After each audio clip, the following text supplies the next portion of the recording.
I'm actually an independent curator and artist, and I worked a lot with artificial intelligence before. As an artist, I started at 2016, and then I started curating things also. This is my third exhibition on AI and art.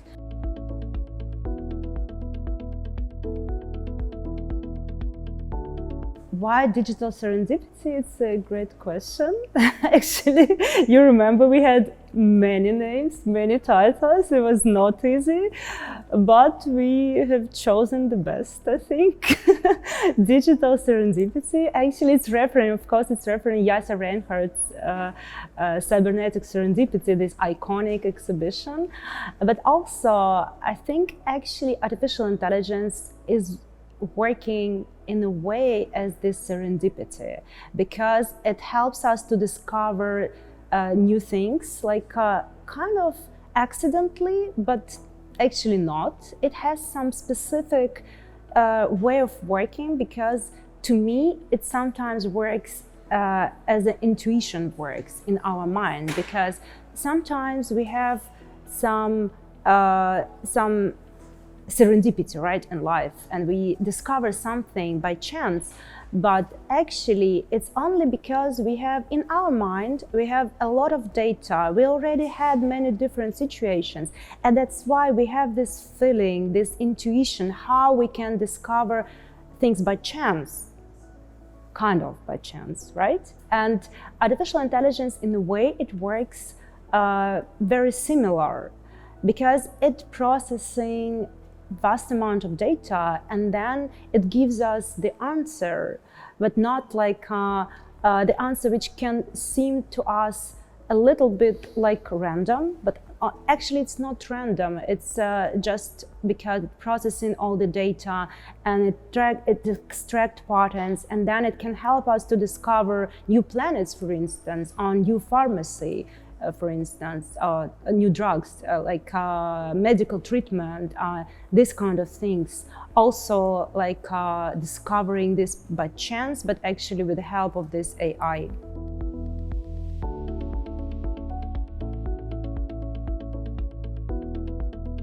Of course. Actually, AI is general purpose technology. This is very important thing. So it's something, if we try to think other examples of general purpose technology, it's the internet. So we understand, or personal computer. We see how the internet changed the reality around us, still changing us as humans, but also we can think about artificial intelligence. If we understand that this general purpose technology, we can only imagine how it will change the world in 10 years. It's just unbelievable. It's already changing us. It's already been implemented in many different spheres. And in the exhibition, we see works approaching AI from very different perspectives, not only from aesthetic perspective, but also from conceptual, from critical perspective, from post-human perspective.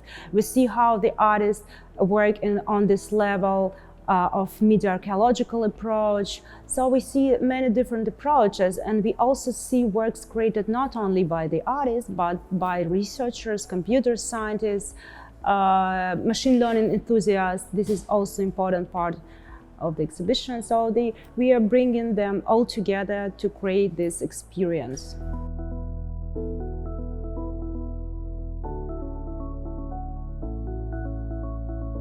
Let's start from Anna Riedler's work. It's the first work at the exhibition. Anna Riedler is a pioneer of AI art. She started working one of the first artists who started working with AI, and she approached AI from this post-humanist perspective.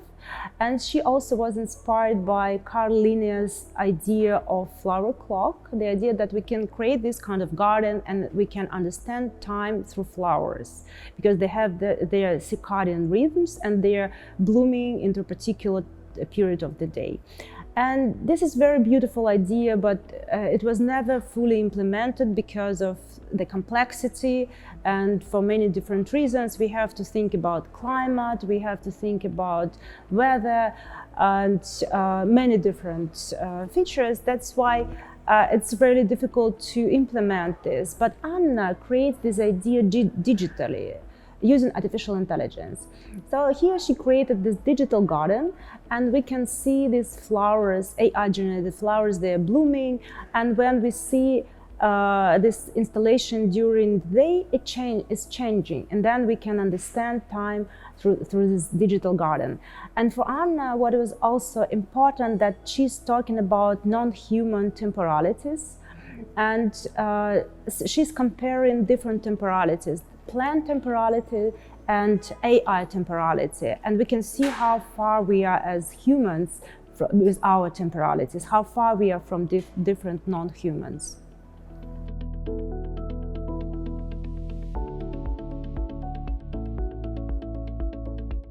AI temporalities are very, very fast. It's sometimes, like not sometimes, always. It's processing so much data and with so fast speed, so we cannot comprehend it. That's why it's like so different temporalities. And plant temporalities is very, very slow. And even when plants are communicating, because they can communicate on different levels with roots, also with leaves, but it's so slow communication that we cannot really understand them.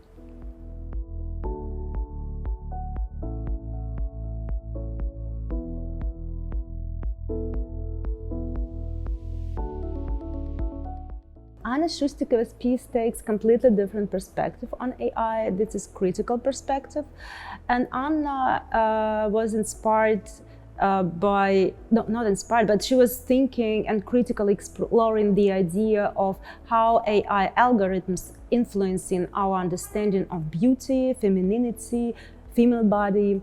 And she started working with text-to-image algorithms. Actually, she started more than a year ago, and she started generating something using prompt like female, woman, beautiful woman, and the results were really strange because she had really standardized faces of like Hollywood movie stars, and also she had sexualized bodies, naked bodies, and it actually made her thinking about how AI algorithms, they learn this male gaze on female body and how they are influencing our understanding of beauty through social media, because actually social media, they're already evaluating beauty of people on pictures and videos like Instagram or TikTok. They're evaluating beauty and they are deciding how to show or not show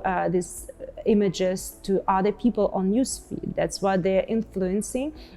Actually, these algorithms, they are not transparent. Of course, these companies, they don't tell us how it works.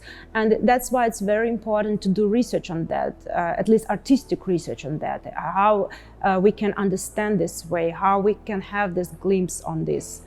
And Anna used these images generated with AI to create sculptures, which later she 3D printed and presented it here, these sculptures here as a series. And the title of the work is "You Can Touch, You Can Play." It's this quote from Aqua, this Barbie girl song. And for her, it was important, this 3D printing technology and the material, because she printed them to make them look like dolls, like plastic dolls, like Barbies. And for her also was important to use this kind of images to create sculptures and not to alter them with her like artistic vision, but to use them as they are, because it's like the combination how AI created these pictures is fascinating. So they're like one of these sculptures you see here looks like legs and hair. This is like combining two things, like reducing woman to only legs and hair, like sexualizing the body.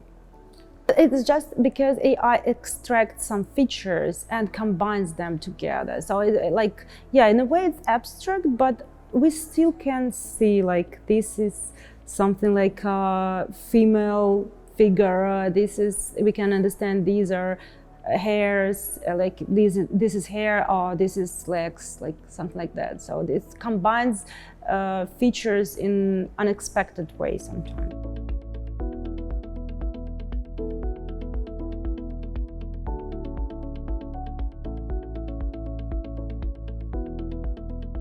Yeah, Roman's work also takes critical perspective on artificial intelligence, and the name of the work is Manifest in Latent Space, and the latent space is very, very important concept for artificial intelligence because it's the space of AI model representing how AI learned the patterns from the data set, and it's always hidden. And that's why actually we call AI, we always say AI is a black box. That's why we say that in many cases, we don't understand why it decides something, why it predicts something. And this is a big problem in AI research. And Roman, he creates this tangible physical interface to interact with this latent space. So you see these balls, you can take the red ball and you can move the red ball. And when you're moving the red ball, you see that the video on the screen is changing. This is because you're moving through latent space with this ball. And for Roman, what was also important, that he doesn't train his AI. He takes this model which was trained on ImageNet, one of the most popular data sets for enterprise, for different big tech companies. And he takes this model as a ready-made and he presents it creating this interactive interface for us to interact with this model, to explore the latent space of the work. But he also points out the question when we are interacting, when we are manipulating with this ball, he always invites us to think who is manipulating. If we are being manipulated by AI tech companies, or if we are playing with these balls and we are manipulating with the ball like we are manipulating with AI. This is his perspective.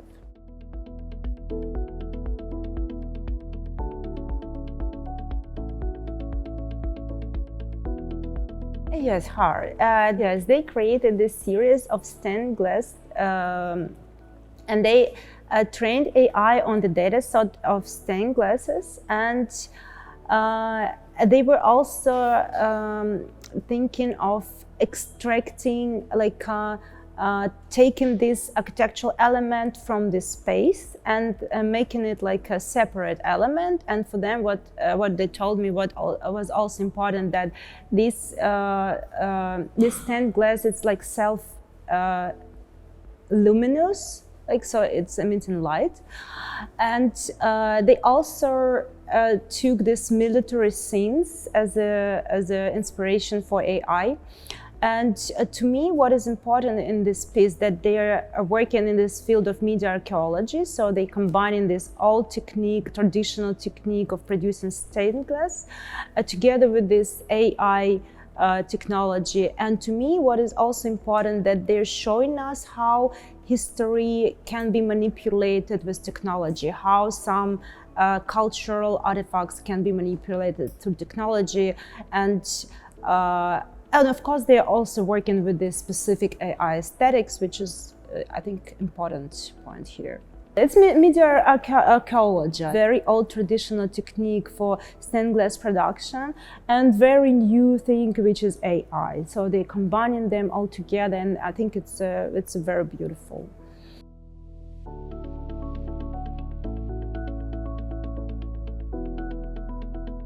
Yeah, this is a very important part of the exhibition, because we don't have only works created by artists, but we also have works created by computer scientists, researchers, machine learning enthusiasts, and they are all presented in the form of video program. We have 12 videos, which the program we curated together with Nikita Prudnikov, my colleague. And all the videos are presented on LED screen, also as a physical object. And this is, I think, it's very interesting process which is happening now, because we see that these people, they don't call themselves artists, but they still produce very interesting videos. They still produce very interesting work. And these works, they can be taken from this digital space of normally they're just posting them on Twitter and they never actually present somewhere outside of the virtual space. So we're taking these pieces, and also we are taking some pieces from just a pure scientific research, just from some paper published online. So we're taking all these videos and we are presenting them here on LED screen.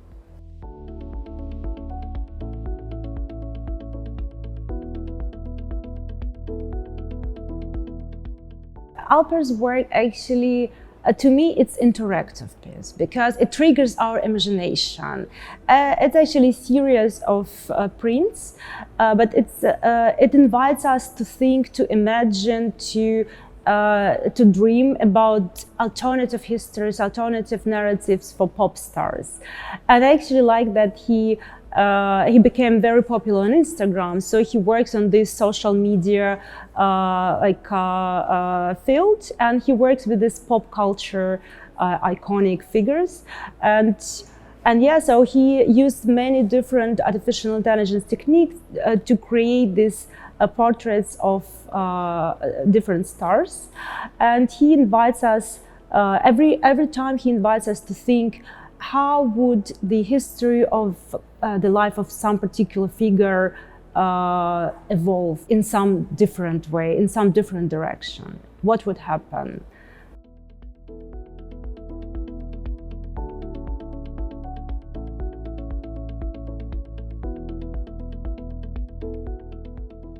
Dilara's work, we have two light boxes from Dilara, and she actually, I can tell you the story of how the pieces were created. She actually found archive of pictures of naked women.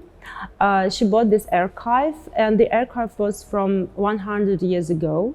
So she didn't know who were these women, why these pictures were taken, were they happy, or why did they do this, and so many questions, and we don't have answers to these questions. So she took these photographs and she used these photographs as a data set, analog photographs as a data set for artificial intelligence, and then she took pictures generated by AI to work with other artificial intelligence like Stable Diffusion and DALL-E, these very, very popular text-to-image models. And the results which we see in the exhibition space actually created as the last point of this project.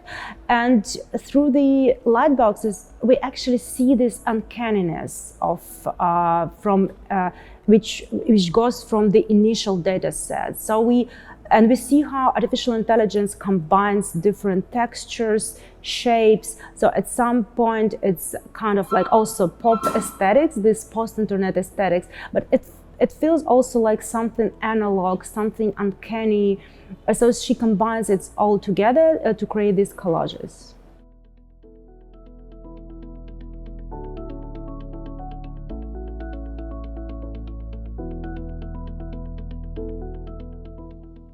This is collaboration by Robertina Shibjanic, Slovenian artist whose practice is focused on marine environment and marine pollution.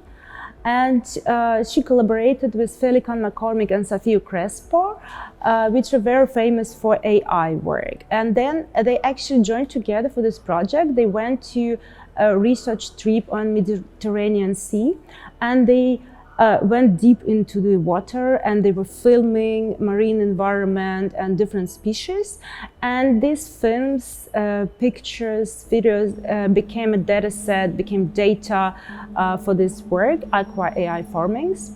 And they were doing research on how the pollution influencing marine species, and they took the one species which became important for them for this project.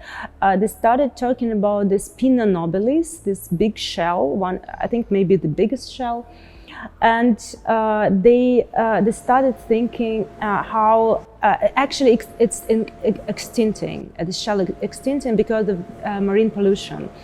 And they decided to use AI for this post-human perspective, kind of helping us to understand other non-human species. So they created these videos, like trying to imagine the past and the future of Pinna nobilis, and they also inviting us through artificial intelligence to feel empathy to the shell, because actually to us very difficult to feel empathy to non-human things. So for us, this shell is like alien, something too different from us. So they're using AI to invite us to feel this empathy to this shell, and through this shell to all the marine species.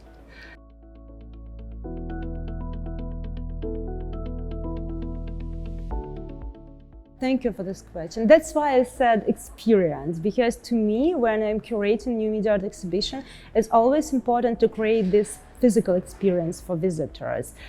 We have a lot of digital works around, we can see them on screens, but to me it's always important to include physical objects, physical experiences, sculptures, interactive pieces into the exhibition. It's very important, and how they are interacting together in space, because when you go through the exhibition you have different like narratives. You can go from one work to another through different narratives which artists are picking up, and then you're having the full experience of the show, and you can understand AI and this AI art practices better. I work with new media art always as a curator, as an artist, and to me it's always important to include physical objects into the exhibition. It's a very important part, I think, also for the experience of the visitors, because we have so many screens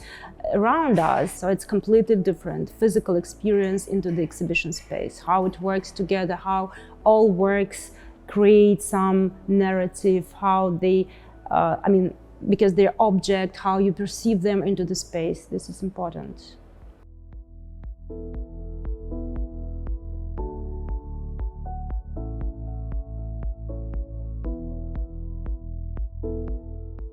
Yeah, Onzan's work also talks about nature, but from completely different perspective, yet also non-human perspective, of course, because he also used artificial intelligence to analyze nature. He analyzed 2 million of species, also from past and from present.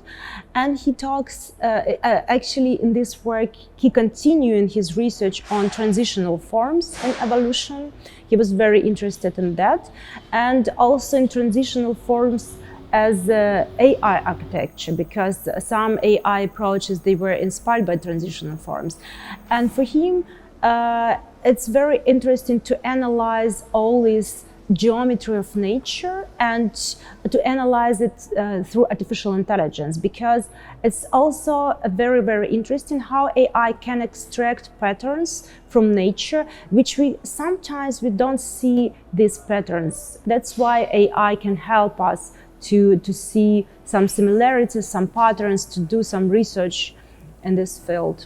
Yeah, also connecting past and present, like many different species from past, many different from many different domains.